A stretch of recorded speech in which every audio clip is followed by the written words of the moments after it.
चार बातों में रुकना है, जरा सोचना है,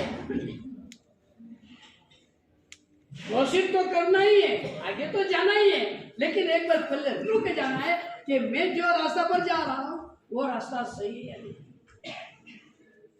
अगर दूसरा कोई रास्ता हो सकता है, अगर दूसरा कोई रास्ता हो सकता है तो मुझे दूसरे रास्ते पर जाना जरूरी है।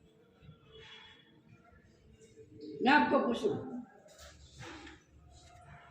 अयोध्यापुरम से पालिताना कितना है?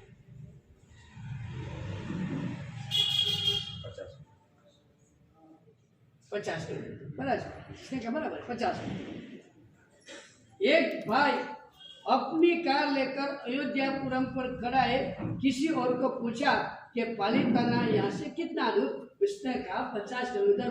उसने पूछा वापस कि अगर 50 किलोमीटर ही पालिताना दूर है तो मैं पालिताना 2 घंटे में पहुँच जाऊँगा, 1 घंटे में पहुँच जाऊँगा?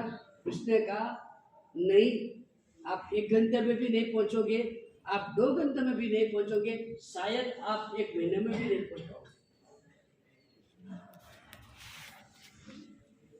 उतरना पड़ गया। अगर आप कह रहे हो कि अयोध्यापुरम से पालिताना मात्र 50 किलोमीटर दूर है तो 1 घंटा 2 घंटे मेरी कार है, मैं कार में जाने वाला हूँ, कोई चलकर नहीं।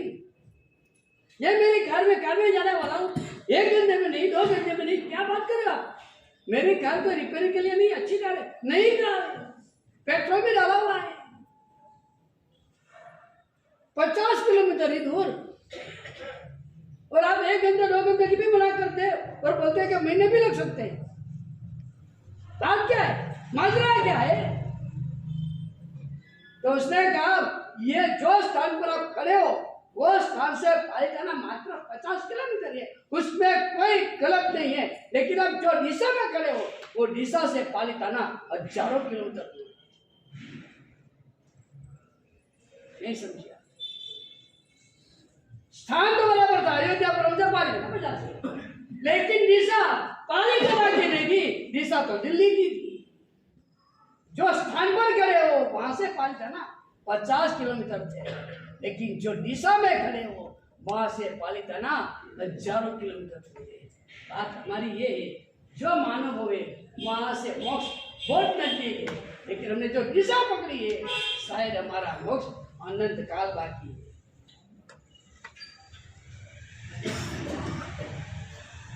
स्थान बराबर है मानव भाव आरक्षित क्षेत्र जैन को, लेकिन हमने जो दिशा पकड़ी है वो दिशा हमको कहीं और भटका रही है, तो इसलिए 4 बात में हमको ध्यान देना, फिर आगे जाना है, थोड़ा सोचना है, मनोमंथन करना है। वैसे तो आप सुबह से रात तक दुकान में रहते हो, हाथ में मोबाइल वगैरह रहता है, आपको मनोमंथन करने का समय ही नहीं मिलता है, सोचने के लिए समय नहीं मिलता है, आपकी ओर से सोचने का काम दूसरे सभी ने कर दिया है, आपको सोचने का अवसर ही नहीं मिलता है। समय मिला तो आपका मोबाइल चालू हो जाता है, चैटिंग चालू हो जाता है, सोचने के लिए तो आपके पास समय नहीं है। और इसीलिए ये व्याख्यान ही हमारे लिए एक सोचने का अवसर, सोचने का स्थान बन जाता है। तो हमको 4 विषय पर लेना है।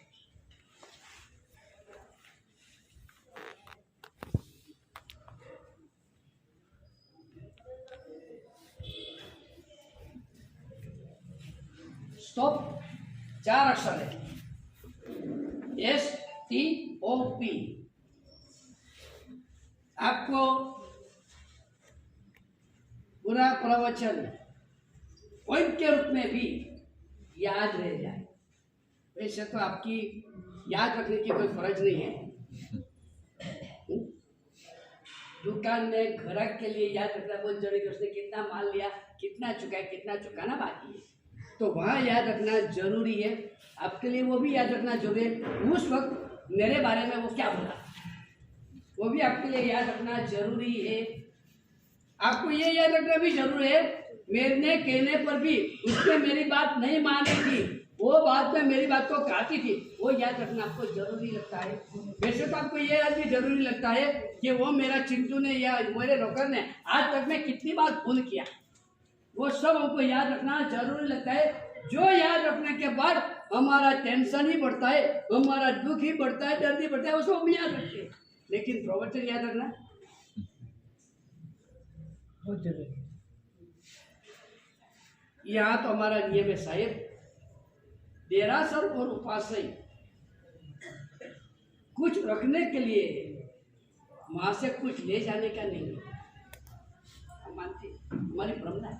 देरासर आते हैं तो हम चावल, श्रीफल, नैवेद्य, रुपया रखते हो क्या लेके जाते हो?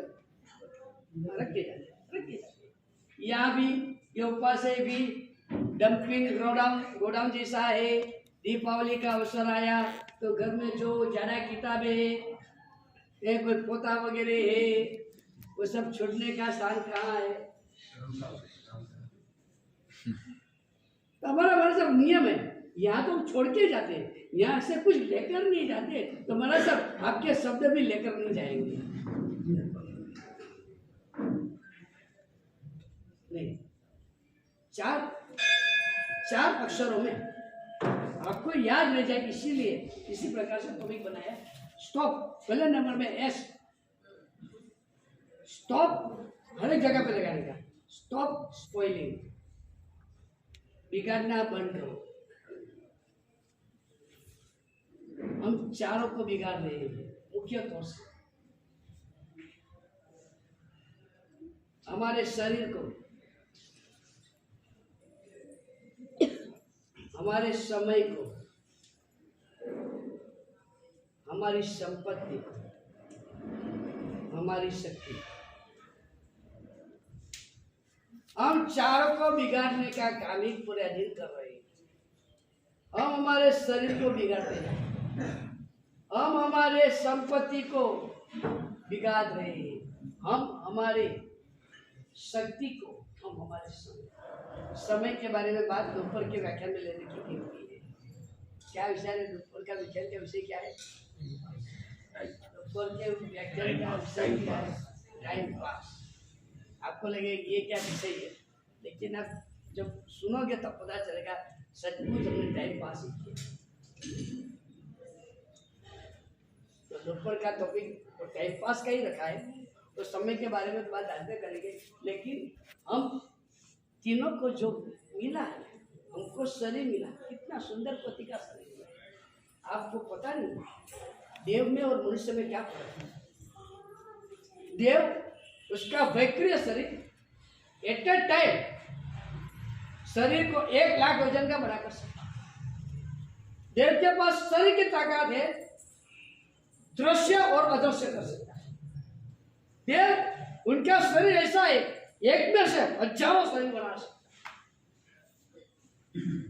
देव के शरीर की ये सारी ताकत, वो एक शरीर में से हजारों शरीर बना सकता है, दृश्य में से अदृश्य बना सकता है, एट ए टाइम 1 लाख वजन का बड़ा शरीर बना सकता है। ये देव की ताकत है। लेकिन देव का शरीर एक नौकाशी का पचकान नहीं कर सकता है। देव का शरीर 2 घड़ी का समय नहीं कर सकता है। देव का शरीर एक नौकर महामंत्र का कौशग नहीं कर सकता है। नौकर गिर सकता है, कौशग नहीं कर सकता।